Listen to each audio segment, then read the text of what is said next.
Le ciel au-dessus de Carcassonne brûlait, non pas des flammes d'un incendie ordinaire, mais d'une lueur verdâtre qui pulsait comme le cœur malade d'un géant mourant.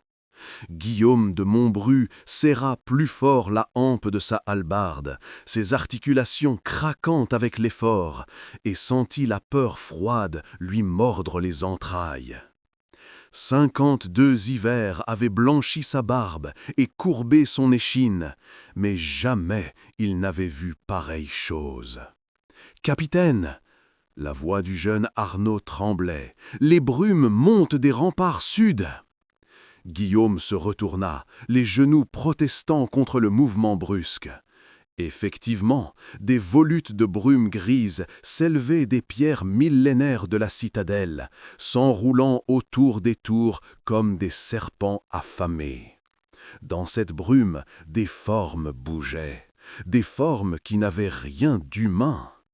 3 jours plus tôt, tout avait commencé différemment.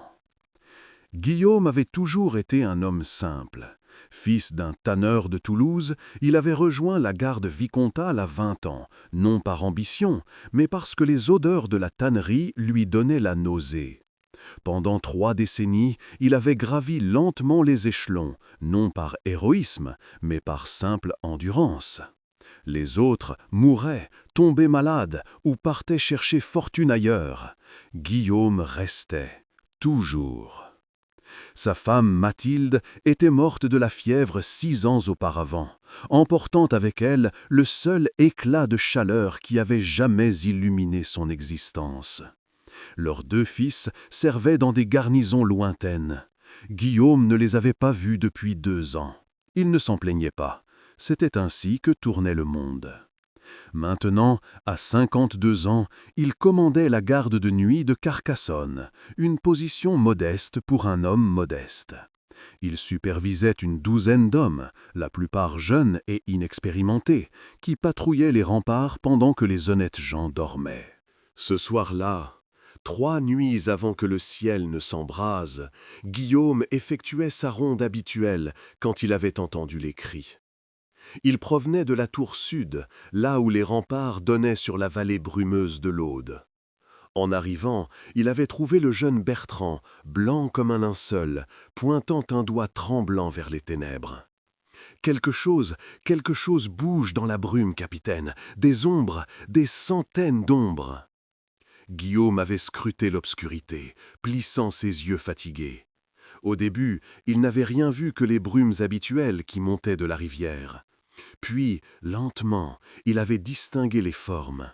Des silhouettes sombres qui se déplaçaient avec une fluidité impossible, glissant sur le sol sans le toucher. « Réveillez le vicomte » avait-il ordonné, sa voix plus calme qu'il ne se sentait. « Doublez la garde sur tous les remparts. » Le vicomte Raymond Roger de Trencavel n'était pas un homme facile à réveiller au milieu de la nuit. À 32 ans, il préférait ses plaisirs nocturnes à ses responsabilités diurnes. Mais quand Guillaume lui avait expliqué la situation, quelque chose dans son ton avait dû convaincre le jeune noble. 1 heure plus tard, Trencavel se tenait sur les remparts, vêtu d'une robe de chambre trop ornée, regardant les brumes avec un mélange de fascination et d'inquiétude. « Des brigands » avait-il demandé. « Non, monseigneur, regardez comment ils se déplacent. » Ils avaient observé en silence. Les formes ne marchaient pas. Elles flottaient, ondulaient, se dissolvaient et se reformaient. Et elles se rapprochaient, centimètre par centimètre, comme une marée inexorable. « Faites venir dame Esclarmonde » avait finalement ordonné le vicomte, sa voix perdant de sa superbe habituelle. Dame Esclarmonde de Foix était une énigme que même Guillaume, après 10 ans à Carcassonne, ne prétendait pas comprendre. Officiellement, elle était la conseillère du vicomte en matière d'herboristerie et de médecine. Officieusement, tout le monde savait qu'elle possédait des connaissances qui dépassaient largement les simples remèdes. Certains chuchotaient le mot « sorcière » derrière leurs mains, mais jamais assez fort pour qu'elle l'entende.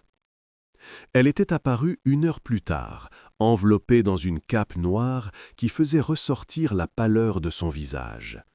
À 40 ans, elle possédait encore une beauté étrange, tout en angle et en ombre. Ses yeux gris avaient balayé les remparts, puis les brumes en contrebas. Et Guillaume avait vu quelque chose qu'il reconnaissait rarement chez elle, la peur. Combien de temps avait-elle demandé sans préambule. Elles sont apparues il y a 2 heures, répondit Guillaume. Non, sa voix était tranchante. Combien de temps avant qu'elle n'atteigne les murs? Guillaume avait évalué la distance, calculé la vitesse de progression. À ce rythme, 3 jours, peut-être 4. Esclarmonde avait hoché la tête, ses lèvres se pressant en une ligne mince. 3 jours alors, le temps des prophéties. Les prophéties? Le vicomte s'était avancé. De quoi parlez-vous? Des histoires anciennes, monseigneur, des légendes que je pensais n'être que cela. Elle avait désigné les brumes d'un geste large. Ce que vous voyez là n'est pas de ce monde. Ce sont les gardiens des confins, les esprits qui marchent à la frontière entre notre réalité et autre chose. Des esprits? Guillaume ne put s'empêcher de demander, son pragmatisme de soldat se rebellant contre de telles notions. Des esprits, des démons, des manifestations du chaos primordial, le nom importe peu. Esclarmonde se tourna vers lui, et dans ses yeux, il lut une urgence qu'il n'y avait jamais vue. Ce qu'il importe, capitaine, c'est qu'ils viennent pour une raison. Quelque chose a ouvert une porte qu'il aurait mieux valu laisser fermer. « Et comment ferme-t-on cette porte » demanda Trincavel. Esclarmonde resta silencieuse un long moment. Puis, d'une voix si basse que Guillaume dut se pencher pour l'entendre. « Je ne sais pas si elle peut être fermée, mais je sais qui aurait pu avoir les connaissances nécessaires pour l'ouvrir. » Le lendemain matin, Guillaume se retrouva à cheval, galopant sur la route poussiéreuse qui menait vers les collines boisées au nord de Carcassonne. À ses côtés chevauchaient dame Esclarmonde et 4 gardes, dont le jeune Arnaud qui ne cessait de jeter des regards nerveux vers les bois. Esclarmonde les guidait vers un endroit qu'elle appelait simplement le refuge. Selon elle, un homme y vivait en ermite depuis presque 20 ans. Un homme qui avait autrefois été le plus grand érudit de la région, avant de fuir la cour vicomtale dans des circonstances mystérieuses. Son nom est Adhémar de Prades, avait-elle expliqué tandis qu'il chevauchait. Il était le précepteur du père de notre vicomte actuel. Un homme brillant, obsédé par les textes anciens, par les savoirs perdus des premiers temps. « Pourquoi est-il parti » demanda Guillaume. Le regard d'Esclarmonde se perdit dans la distance. Parce qu'il a trouvé quelque chose qu'il n'aurait pas dû chercher. Des connaissances qui l'ont changé, qui l'ont effrayé. Ils trouvèrent le refuge en fin d'après-midi. Une cabane de pierre à moitié effondrée au fond d'une vallée encaissée. Des symboles étranges étaient gravés dans la pierre des murs, des cercles entrelacés et des lignes qui semblaient vibrer au coin de l'œil. Guillaume sentit un picotement désagréable remonter le long de sa colonne vertébrale. L'homme qui émergea de la cabane ressemblait plus à un cadavre qu'à un érudit. Décharné, voûté, ses cheveux blancs tombant en mèches resseuses autour d'un visage ravagé par le temps et autre chose. Mais ses yeux brillaient d'une intelligence fébrile qui fit frissonner Guillaume. Esclarmonde, sa voix était un murmure rauque. Je me demandais quand tu viendrais. Tu savais? Les oiseaux me l'ont dit. Les arbres murmurent, les pierres pleurent. Adhémar eut un rire sans joie. Tout dans la nature crie l'horreur de ce qui vient. Bien sûr que je savais. Alors tu sais ce que nous devons faire. Le vieil homme les regarda longuement, ses yeux s'attardant sur Guillaume avec une curiosité troublante. Le soldat, murmura-t-il, le protecteur, celui qui n'a jamais fui. Oui, peut-être que c'est approprié. De quoi parle-t-il demanda Guillaume, mal à l'aise. Esclarmonde ignora sa question. Adhémar, les gardiens approchent Carcassonne. Dans 3 jours, ils atteindront les murs. Tu dois nous dire comment arrêter cela. Comment arrêter ce que j'ai commencé, tu veux dire? Adhémar cracha par terre. Oui, c'est moi, ma faute, ma curiosité maudite. J'ai ouvert le portail des confins parce que je voulais voir, juste voir, comprendre les mystères que les anciens avaient scellés. Il fit volte-face et rentra dans sa cabane. Après un moment d'hésitation, ils le suivirent. L'intérieur était un chaos de parchemins, de livres moisissants et d'objets étranges. Au centre de la pièce unique se trouvait un cercle tracé au charbon sur le sol de pierre, rempli de symboles qui donnaient à Guillaume la sensation de regarder quelque chose qui ne devrait pas exister. Il y a 20 ans, j'ai effectué le rituel. Adhémar désigna le cercle. J'ai ouvert une fissure dans le voile qui sépare notre monde de celui d'à côté. Je pensais pouvoir la contrôler, je pensais que mon savoir était suffisant. Son rire était amer.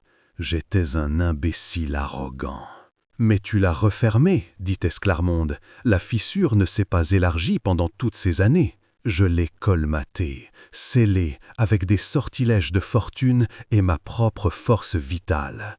Chaque jour, je verse une partie de mon essence dans le seau pour le maintenir. Mais je suis vieux maintenant, fatigué. Le seau s'affaiblit. » Guillaume sentit un poids froid s'installer dans son estomac. « Vous êtes en train de dire que vous mourrez et que votre mort ouvrira complètement ce portail ?» Adhémar hocha la tête. « Dans moins de 3 jours, mon cœur cessera de battre. Et quand il s'arrêtera, le seau se brisera comme du verre. Les gardiens ne sont que l'avant-garde. Ce qui viendra ensuite, il frissonna, ce qui viendra ensuite dévorera ce monde. » Le silence qui suivit fut rompu par Arnaud. « Alors nous devons renforcer le sceau, trouver un autre sorcier, quelqu'un de plus jeune, de plus fort. »« Tu crois que je n'y ai pas pensé ?» cracha Adhémar. « Le sceau n'acceptera pas n'importe qui. Il exige quelqu'un qui possède à la fois la force de la volonté et la pureté de l'intention. Quelqu'un prêt à sacrifier son essence jour après jour, année après année, pour maintenir fermée une porte qui ne devrait jamais être ouverte. Quelqu'un comme toi, dit doucement Esclarmonde, regardant Guillaume. Le capitaine cligna des yeux. Moi, je ne suis pas un érudit, je ne connais rien à la magie, au sortilège. Tu n'as pas besoin de connaître la magie. Adhémar s'approcha de lui, et Guillaume sentit l'odeur de pourriture qui émanait du vieil homme.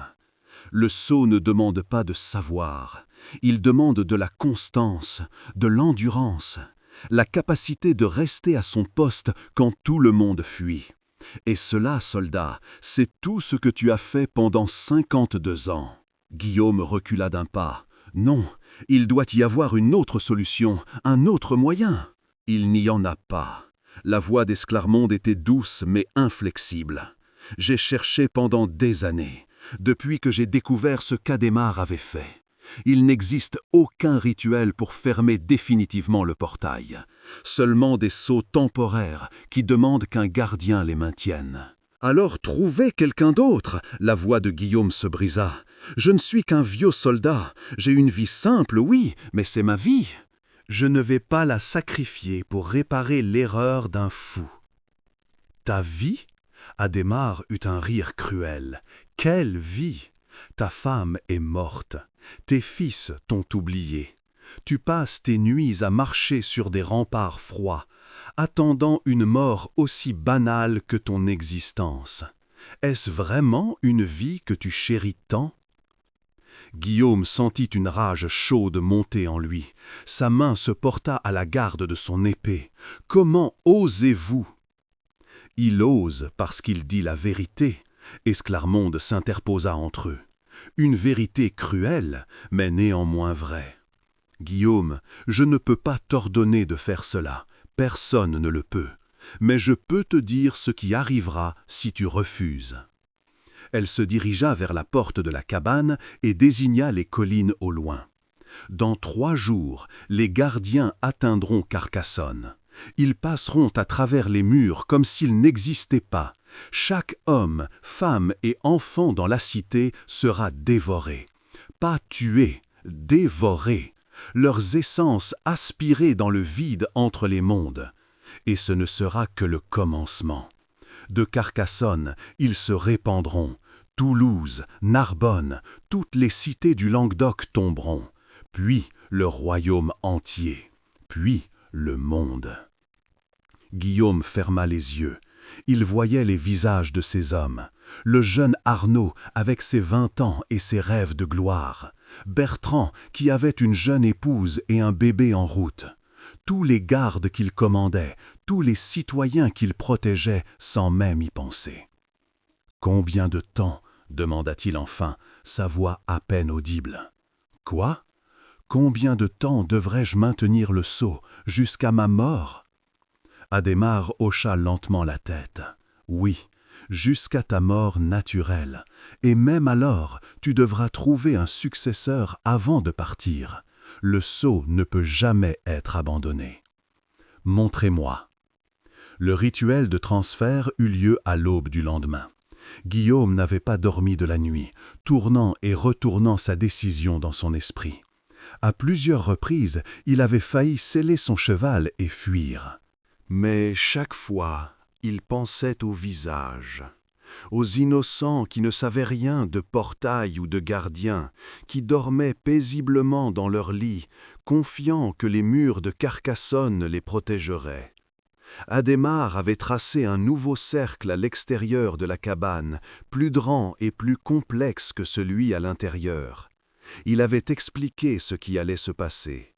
Comment le sceau passerait de son naissance à celle de Guillaume. Comment le vieux soldat sentirait le poids du portail s'installer sur ses épaules, comme une chaîne invisible mais terriblement réelle. « Cela te consumera lentement », avait prévenu l'érudit. « Pas ton corps, ton âme.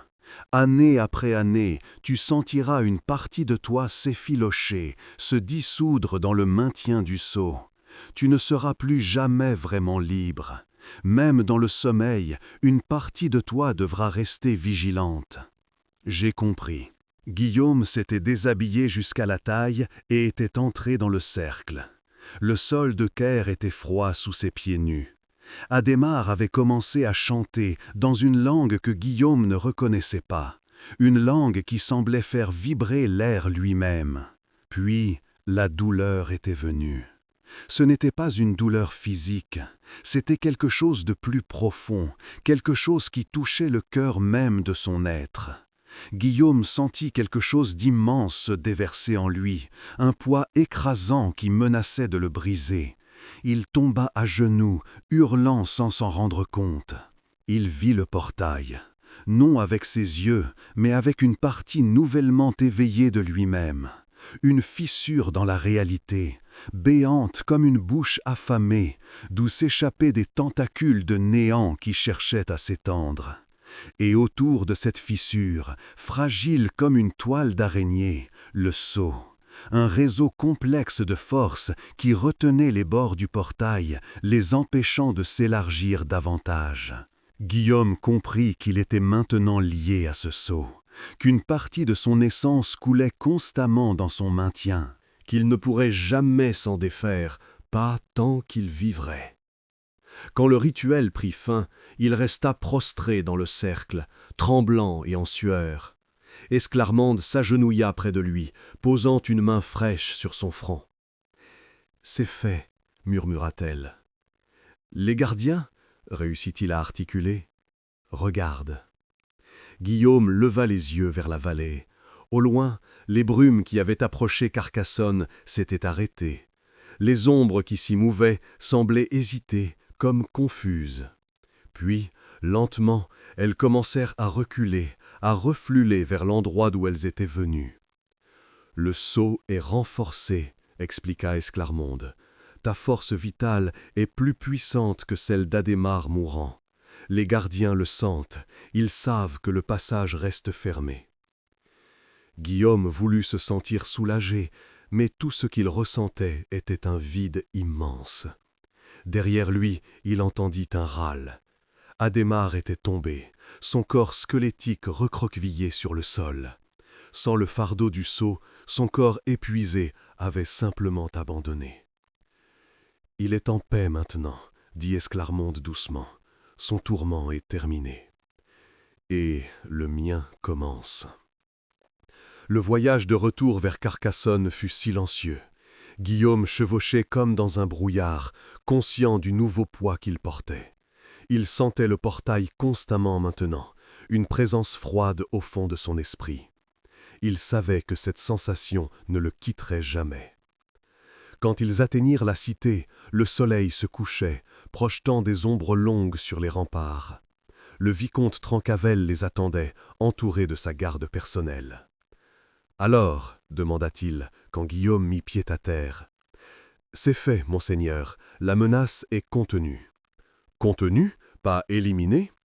Guillaume secoua la tête. « Elle ne peut pas être éliminée, seulement maintenue à distance, et je suis maintenant celui qui la maintient. » Il vit la compréhension lente se peindre sur le visage du jeune vicomte. « Pour combien de temps ? » « Pour toujours. » Les jours suivants s'écoulèrent dans une routine étrange. Guillaume reprit ses fonctions de capitaine de la garde, marchant sur les remparts chaque nuit, comme il l'avait toujours fait. Mais tout avait changé. Il sentait constamment le portail, comme un point de pression douloureuse dans son esprit. Et il sentait aussi son essence s'écouler lentement, alimentant le sceau.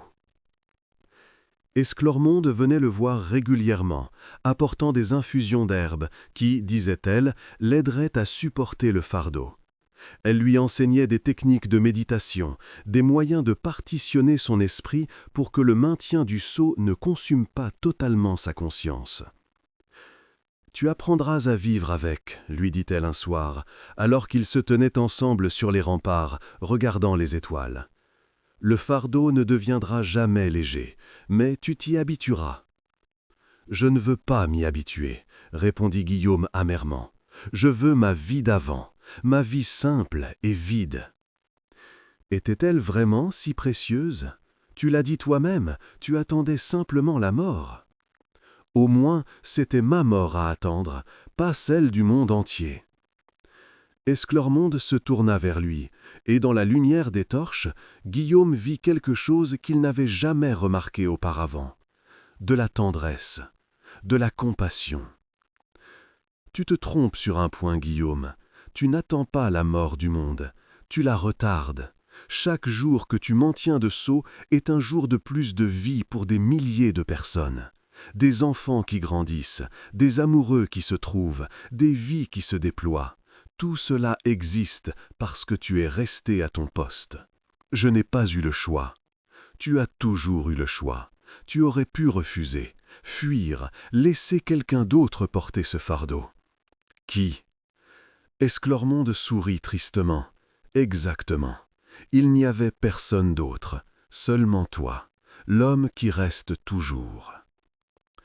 Les semaines passèrent, puis les mois.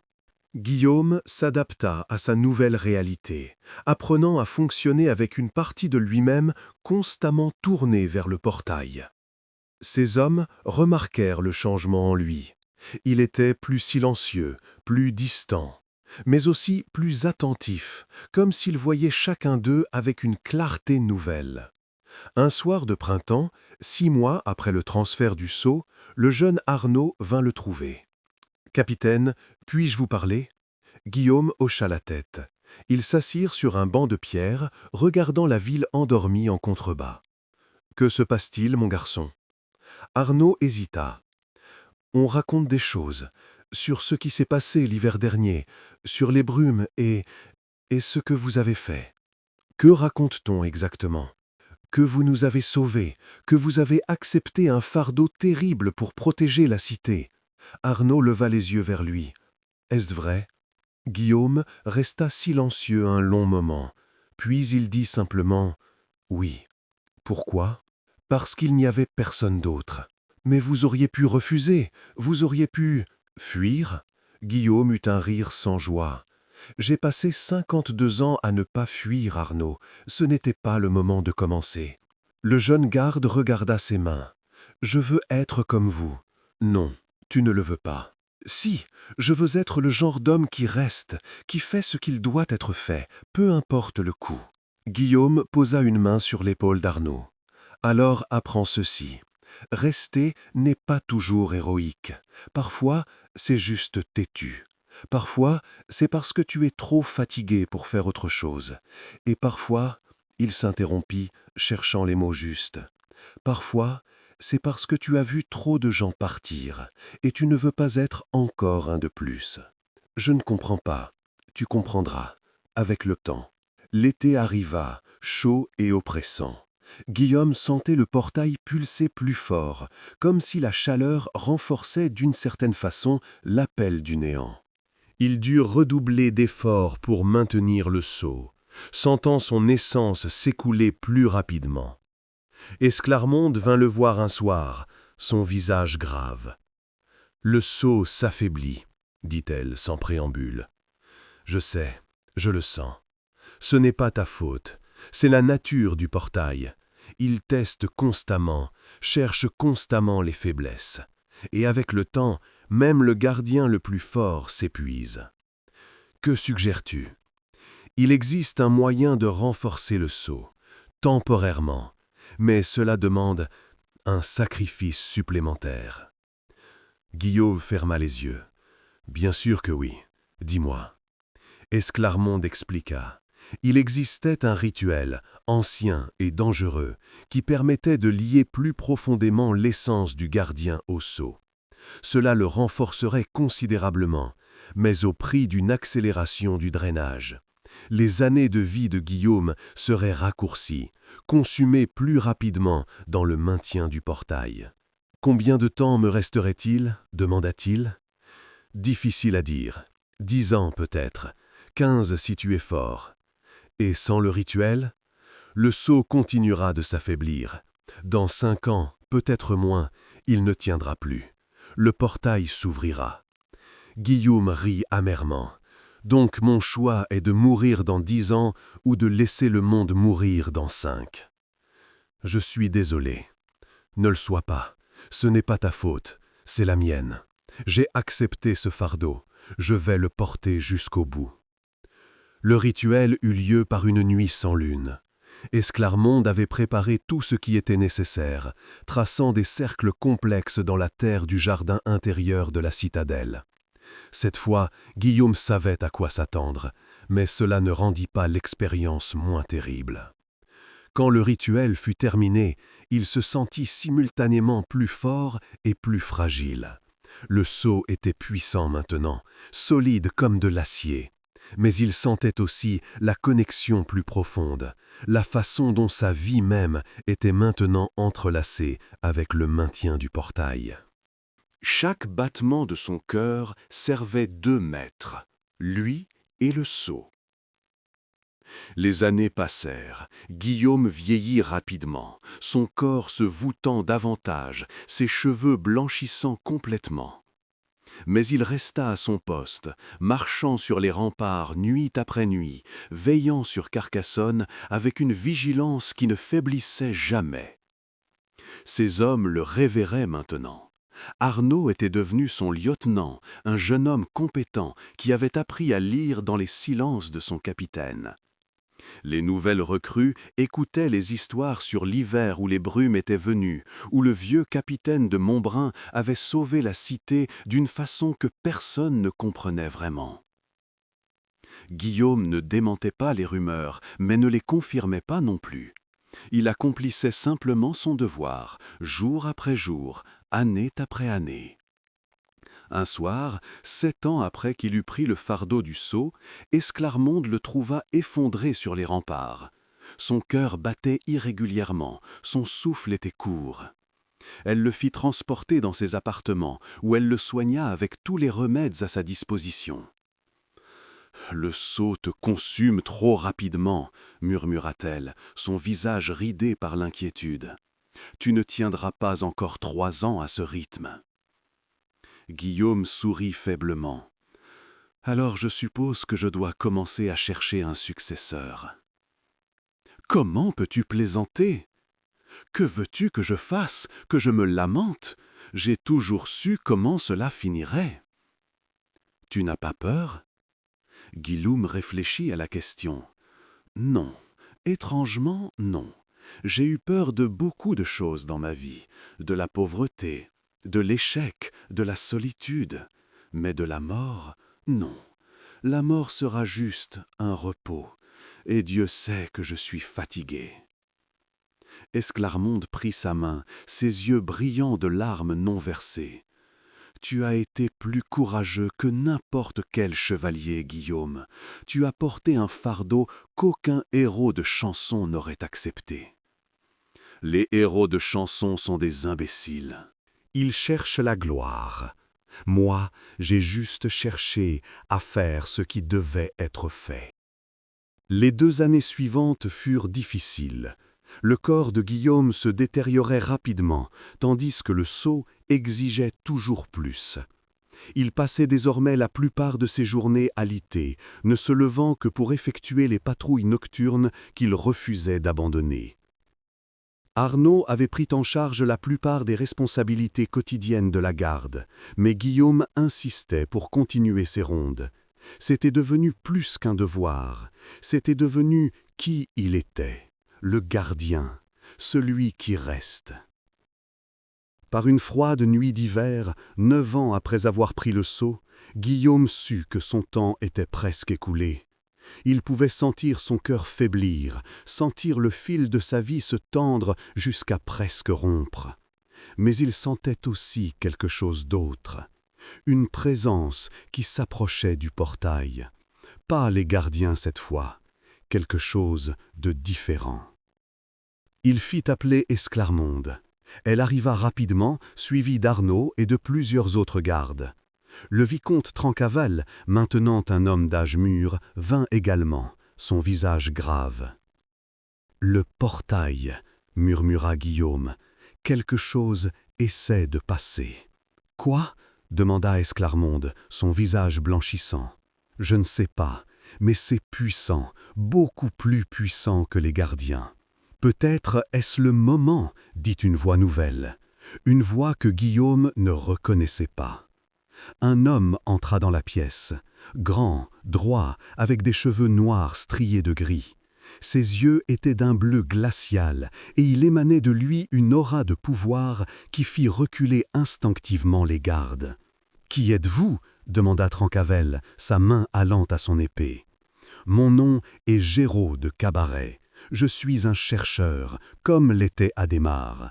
Mais contrairement à lui, j'ai passé ma vie à chercher non pas à ouvrir des portails, mais à les fermer définitivement. » Esclarmonde s'avança. « Je vous connais, vous avez disparu il y a 15 ans. »« On disait que vous étiez mort. » J'ai préféré laisser les gens le croire pendant que je poursuivais mes recherches dans l'ombre.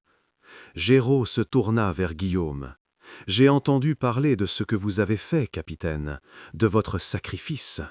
C'est ce qui m'a finalement décidé à sortir de ma retraite. Vous pouvez fermer le portail ?» La voix de Guillaume n'était qu'un murmure rauque. « Je crois que oui. J'ai trouvé des textes, des connaissances perdues des premiers temps. Le rituel est complexe et dangereux, mais il devrait permettre de sceller le portail définitivement. Pas simplement de le contenir, mais de le refermer complètement. » « Quel est le prix ?» Géraud hésita. Le gardien actuel doit y consentir, doit choisir de se lier non plus au sceau, mais au portail lui-même, de devenir la pierre de fermeture. Sa vie, son essence, tout sera consommé dans l'instant, mais le portail sera scellé pour toujours. Le silence qui suivit fut absolu. Puis Guillaume se mit à rire. C'était un rire faible, douloureux, mais authentique. « Donc je dois choisir entre mourir lentement en maintenant le sceau ou mourir rapidement en fermant le portail définitivement. Essentiellement, oui. Et si je refuse, si je laisse simplement le seau se briser quand mon cœur s'arrêtera, alors ce qui attend de l'autre côté du portail passera. Et je crains que ce ne soit plus les simples gardiens.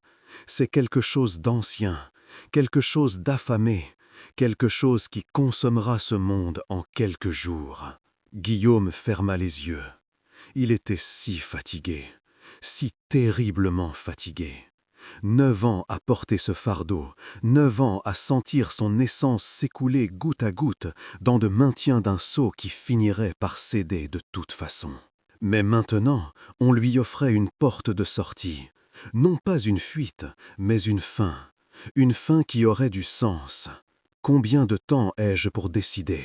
La présence de l'autre côté grandira en force chaque heure. Si nous attendons trop longtemps, elle sera capable de forcer le passage, même à travers le seau. Je dirais que nous avons jusqu'à l'aube, peut-être moins. Guillaume regarda autour de lui. Il vit Arnaud, les larmes coulant silencieusement sur ses joues. Il vit les autres gardes, des hommes qu'il avait entraînés, protégés, qu'il avait vus grandir. Il vit Esclarmonde, cette femme énigmatique qui était devenue, au fil des ans, la personne la plus proche qu'il avait d'une amie. Et il pensa à la ville en contrebas, aux milliers de vies qui se déroulaient, inconscientes du gouffre qui béait sous leurs pieds, aux enfants qui dormaient paisiblement, aux amoureux qui se blottissaient l'un contre l'autre, aux vieillards qui rêvaient de leurs propres souvenirs. « Je veux voir le lever du soleil, » dit-il finalement, une dernière fois. Ils le portèrent sur les remparts. Arnaud et 3 autres gardes soulevèrent doucement son corps affaibli, l'installant contre les créneaux face à l'est. Esclarmonde s'assit à ses côtés, tenant sa main froide dans les siennes. Géraud se tenait légèrement à l'écart, ses mains déjà en train de tracer des symboles dans l'air, se préparant au rituel. Le ciel commença à pâlir, lentement, presque imperceptiblement au début, puis avec une urgence croissante. Le noir de la nuit se teinta de gris, puis de rose, puis d'or. Guillaume sentait le portail pulser de plus en plus fort. La présence de l'autre côté appuyait sur le seau, testant, cherchant. Il pouvait sentir la faim en elle, une faim qui n'avait rien d'humain, rien de compréhensible. Une faim qui ne connaissait qu'un seul impératif, consommer. « C'est beau », murmura-t-il, regardant les premières lueurs du soleil toucher les toits de Carcassonne. « Guillaume, dit doucement Esclarmonde, tu n'as pas à faire cela. Nous pouvons trouver une autre façon.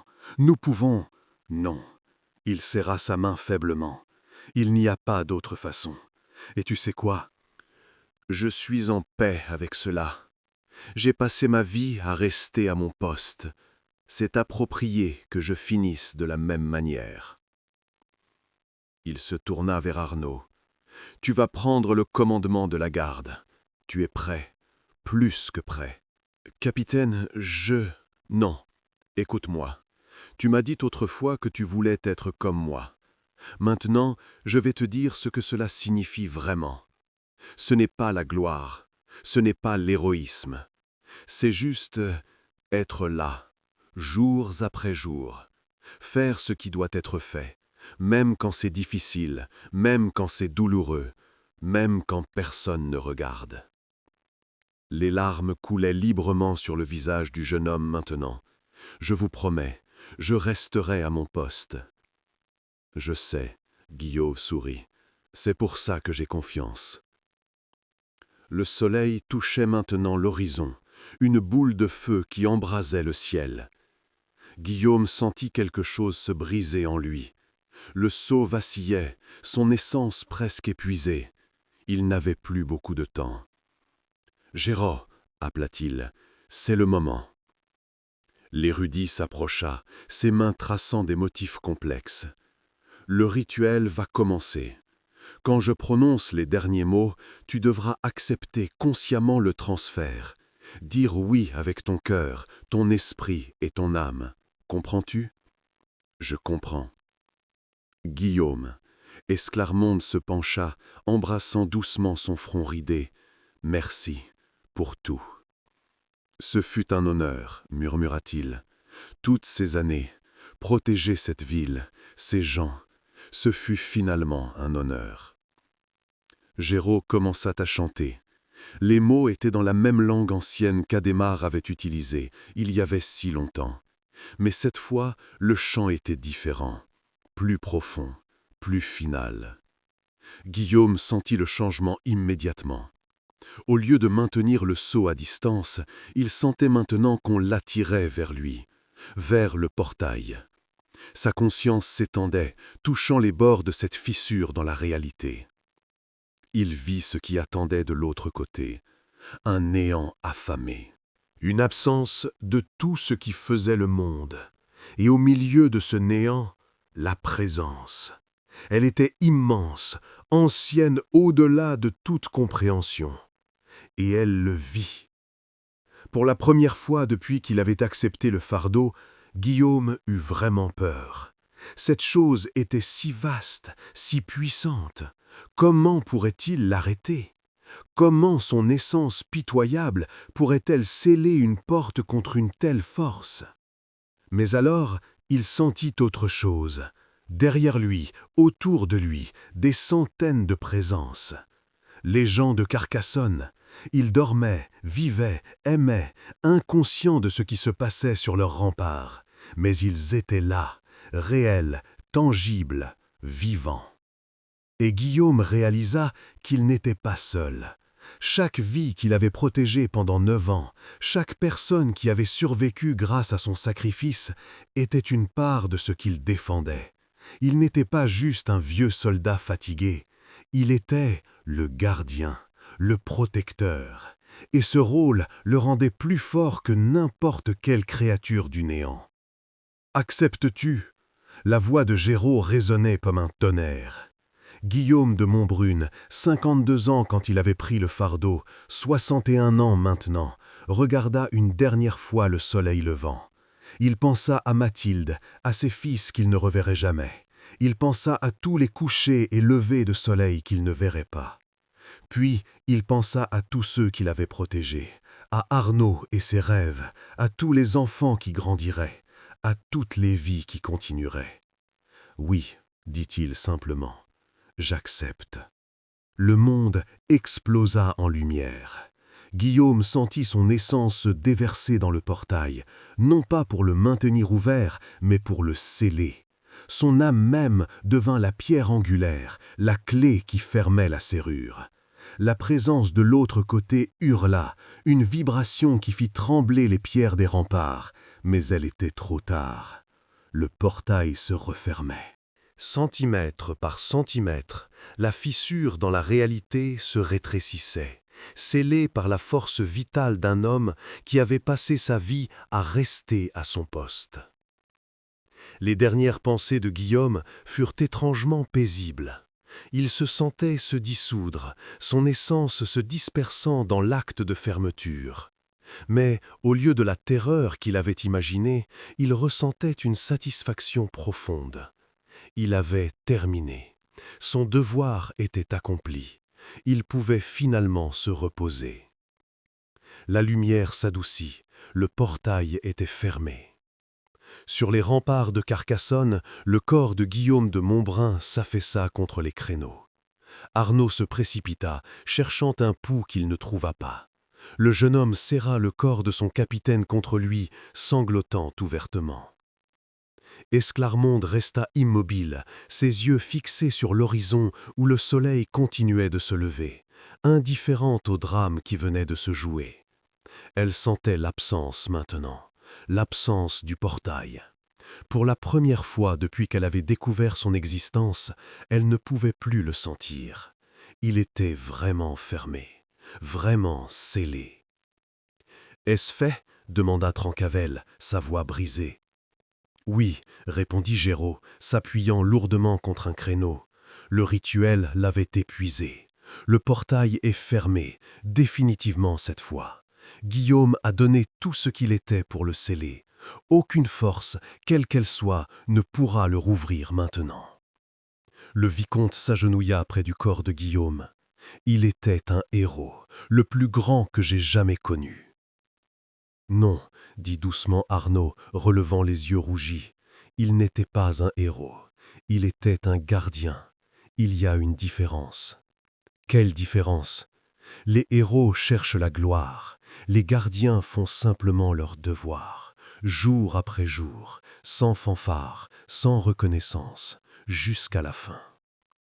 Ils l'enterrèrent sur les remparts même qu'il avait arpentés pendant tant d'années. Ce n'était pas traditionnel, mais Trencavel insista. Il doit rester à son poste, avait-il dit, même dans la mort. Une pierre simple marquait sa tombe. Pas de titre pompeux, pas de liste de batailles gagnées. Juste son nom et 3 mots. Il est resté. Les années passèrent. L'histoire de Guillaume de Montbrune devint une légende, puis un mythe. Les générations futures marchaient sur les remparts, regardaient la pierre tombale et se demandaient ce qu'elle signifiait. Les détails furent oubliés, les faits déformés. Mais quelque chose demeurait. La compréhension que parfois l'héroïsme le plus grand est le plus silencieux. Que parfois sauver le monde ne ressemble pas à ce que racontent les chansons. Que parfois c'est juste un vieil homme fatigué, restant à son poste une nuit de plus parce qu'il n'y a personne d'autre pour le faire. Arnaud tint sa promesse.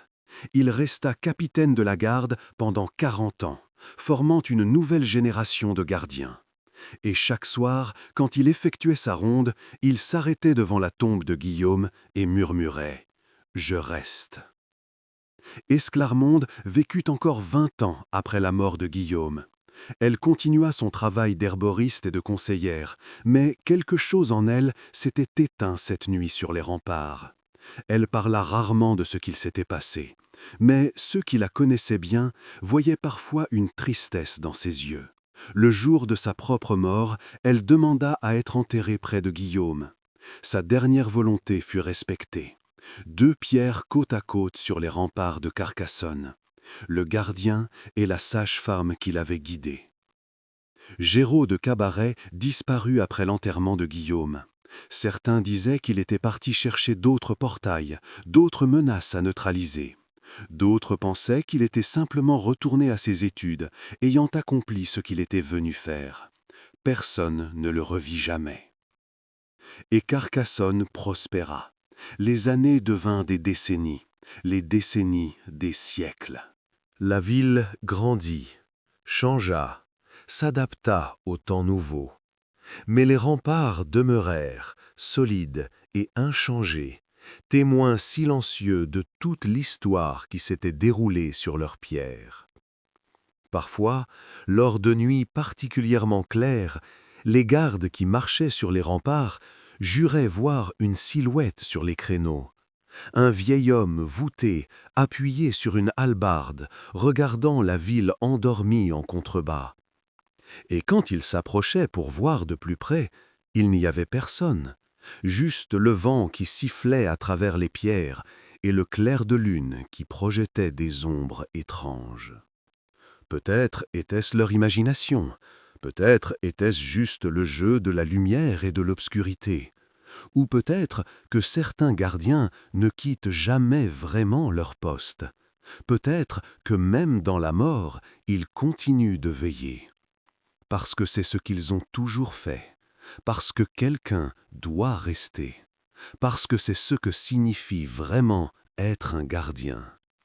Et dans le silence de la nuit, si on écoutait très attentivement, on pouvait presque entendre un murmure porté par le vent.